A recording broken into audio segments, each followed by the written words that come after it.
second term, that is lesson number 2, the nationalist movement in Indochina. That is from history portion. Okay, so firstly, let me give you a definition of nationalism. Okay, nationalism means a sense of love or loyalty towards one's own nation or country. Okay, Indochina. Okay, Indochina is a region in Southeast Asia. It lies to the east of India and south or southwest of China. Okay, so in wider sense, this Indochina is described as the mainland Southeast Asia, and it includes Peninsular Malaysia, Myanmar, which was formerly known as Burma, Thailand, formerly known as Siam. Okay, so in this chapter, we will study how the Indochina they fought against colonialism and how they gained their independence. Okay, so just like India, the Indochina, they were under the colonial rule of the French, like India was under the colonial rule of the British.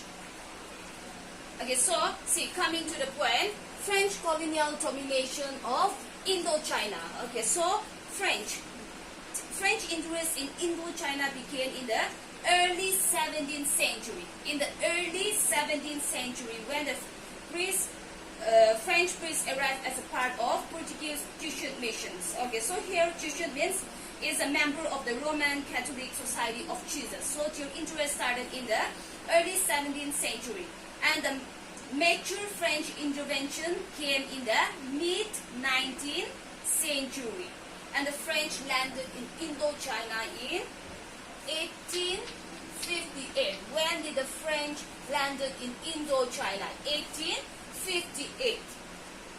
And see, when the war broke out in 1880s between the Indochina and French, the French, they have acquired Cochinchina, Tonkin, and Annam from the Indochina. Okay, so in the year after they have defeated the Indochina in the war, in the year 1887, French Indochina was born. The French Indochina was born in the year 1887. Okay, next here we will also study the French motives in colonization, or why the French considered it necessary to colonize the Indochina. Okay, the first motives or the first reason is that the colonies provided raw materials, cheap labor, and as a result ended the search for a market. The second motive is they fulfill the desire for glory, prestige, and manpower. The third motive is they also help the French in implanting Roman Catholicism and French culture in the colonies. See, in the earliest, the French, the Vietnamese reaction was to resist foreign interest, religion, and commerce. But later on, when the French was landed in Indochina, they gave a chance to impose their culture and also to implant the Roman Catholicism. So the motives were very clear that it was for economic domination, military control, and imposition of French culture. Okay, so the French, just like the British in India, the French, they do wanted to make more and more profits. They are ruling, they're ruling only for their own benefit. So for this reason, firstly, the economy of the colonies had to be developed too. Because if the economy develops, they would have a better standard of living and would be able to buy more and more goods from them. Thus, this will give more profit to them. So they help in developing the economy of the Indochina. Okay, so here we will see how did the French they help in developing the economy of Indochina. Okay, so firstly, the French, they built canals and train dams in the Mekong Delta, that is to increase cultivation. Okay, so as a result of this vast system of irrigation, there was an increase in rice productions, and export of rice to other countries started to begin by the Indochina. Okay, so by the year 1931, Vietnam, they exported 2/3 of its rice production, and they have become the third largest exporter of rice in the world. So as the rice cultivation was increased, and to help this rice cultivation more, infrastructure in transport was improved.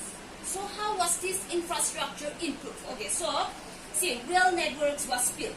Rail network was constructed by the French, and that links or join North Vietnam to South Vietnam and China. And that link, the final link, was completed in the year 1910. And apart from that, another railway link was also built between Vietnam and Siam. Okay, so here we will see how was this infrastructure built. How was this infrastructure built by the French?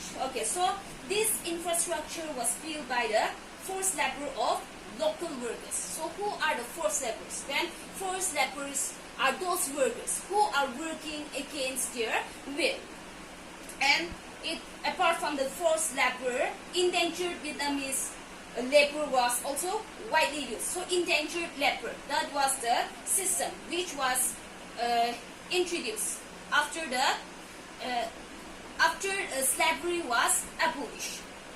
Okay, so the rice cultivation, apart from that rice cultivation, rubber plantations were also owned by the French and a few rich Vietnamese. Apart from rice cultivation, rubber plantations were started, and that was owned by the few rich Vietnamese and the French.